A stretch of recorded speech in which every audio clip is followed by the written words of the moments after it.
葉に変わる光はカオス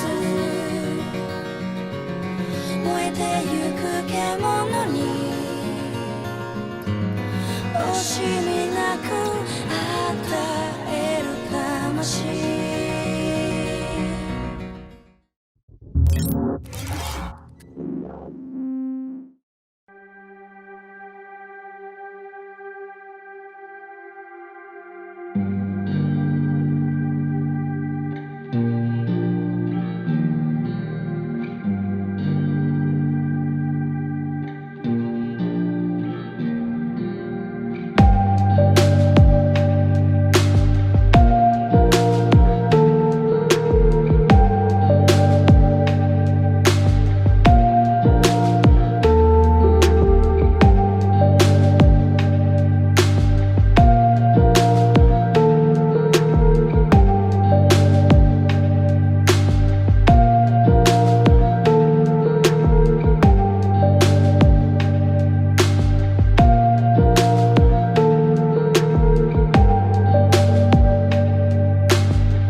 The Zaku 2.0, the first mini perfect grade, some dare say, and that some is me. Now, other people will say it. Paired off with the YJL Resin Kit, a perfect match. Arguably, the Zaku 2.0 is already a great kit. It's so good Bandai never made a 3.0. That may be due to a bit of laziness. But, to be fair, there is little that needs improvement with this kit.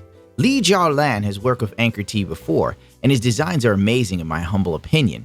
His concepts to me are up there with the Verka, or version Katoki for you analistic bastards. Call me crazy if you want.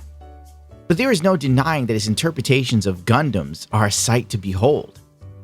So, when New Type HQ hit me up and, well, actually didn't hit me up, they just randomly sent me this kit, and I figured I want to work on it.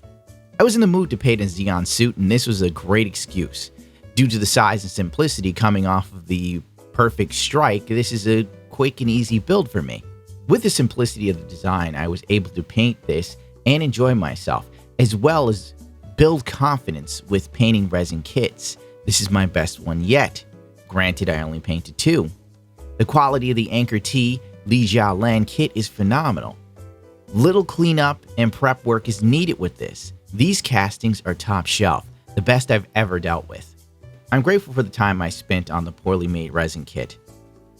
It made working on this a breeze. I also used purple power this time, with great results.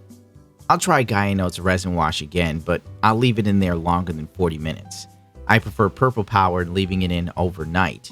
That's just me. Other people have said that using purple power has yielded less than satisfactory results. Not the case with me. Anyway, you can tell by looking at this kit, it's badass. The only complaints I have for this is the instruction manual is non-existent. It's basically just a parts list. And I do wish they had some metal parts with it. But, oh well. The price is right for this kit, honestly. It's pretty cheap. It's one of the cheapest resin kits you can buy. Oh, and by the way, use the Char Zaku 2. Don't use a Zaku 2J or a Zaku 2F.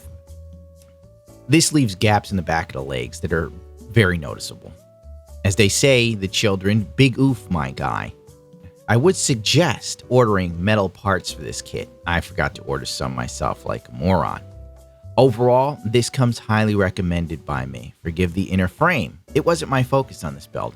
I just wanted to learn how to paint resin with more confidence and do it without scratching, and I think I accomplished that. And this kit, even though I fiddled with it countless times and taking it apart and putting it back together again, I've only chipped one piece of paint. So that's a huge improvement. Remember, if you want to get better at painting, don't focus on the result, focus on the journey. Failure is your greatest teacher, and enjoying yourself is your secret weapon. If you learn anything from me, let it be that. When it comes to painting, everything else pay close attention. I'm the Socrates of our time. Oh, I forgot to say thank you to New Type HQ, YJL, AnchoreT, and all of you for showing up. How foolish of me. New Type HQ has been a fantastic sponsor. One of the most supportive, if not the most supportive. And by the way, well, you could get this kit on New Type HQ, but it's sold out. So, yeah. Good luck finding a set. Honestly, like these things just flew out. Keep an eye on this channel. There will be more resin kits in the future because there's a whole lot of them dropping and I can't wait to work on some of them. Okay, let's get the hell out of here, Stu. Oh, and Stu 2.0 edited this. My God, without him, I'd be lost. The man is a godsend. We're working on new ideas and so on and so forth. The future is going to be bright for this channel. The only problem is getting people to watch it.